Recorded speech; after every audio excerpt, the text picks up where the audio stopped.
दोस्तों, हम सब जानते हैं कि जहां दूसरे धर्म में मृत्यु के बाद शव को दफनाया जाता है, वही हमारे हिंदू धर्म में मृत्यु के बाद शव को जलाने की परंपरा है। लेकिन दोस्तों, क्या आप जानते हैं कि हिंदू धर्म में नवजात शिशुओं को मृत्यु के बाद जलाने के बदले दफनाया जाता है? ऐसा क्यों किया जाता है? आज हम जानेंगे, इस परंपरा के बारे में जानेंगे जिसका वर्णन गरुड़ पुराण में किया गया है।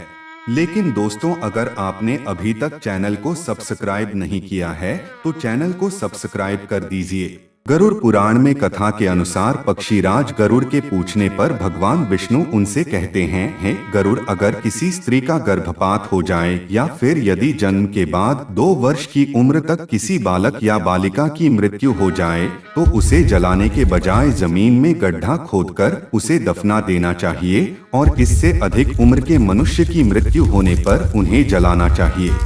गरुड़ पुराण की माने कि वास्तव में जब मनुष्य जन्म लेता है तो वह 2 वर्ष की उम्र तक दुनियादारी और इस संसार की मोह माया से परे रहा है। ऐसी स्थिति में उसके शरीर में विराजमान आत्मा को उस शरीर को मोह नहीं होता है।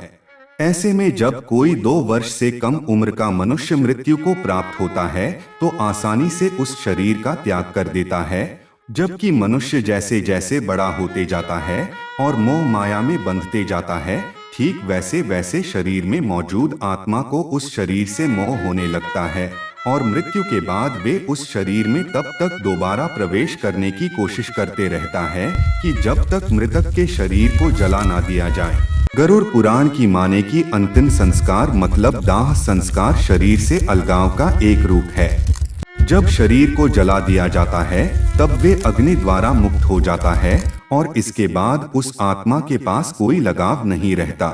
वास्तव में अग्नि को हिंदू धर्म में एक प्रवेश द्वार माना गया है, जिसके माध्यम से मृतक को जब जलाया जाता है तभी वे आध्यात्मिक दुनिया में प्रवेश कर पाता है। परंतु बच्चे जिन्होंने ज्यादा जीवन नहीं जिया है, उनकी आत्मा को अपने शरीर से कोई लगाव नहीं होता, इसीलिए उनकी मृत्यु हो जाने पर जलाने के बजाय दफनाने का विधान है।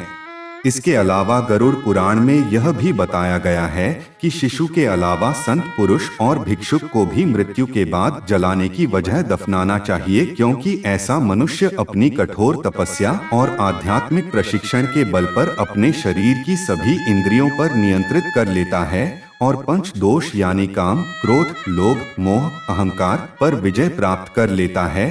ऐसे में उस शरीर में उपस्थित आत्मा को उस शरीर से कोई लगाव नहीं रह जाता है और जब ऐसे मनुष्य की मृत्यु हो जाती है तो वह बिना किसी बाधा अपने शरीर को त्याग करके परमधाम को चले जाते हैं। अगर हमारा वीडियो पसंद आया हो तो लाइक करिए और कमेंट में बताएं कैसा लगा। फिर मिलेंगे एक नए वीडियो के साथ। जुड़े रहिए भारतम भाग्यम के साथ।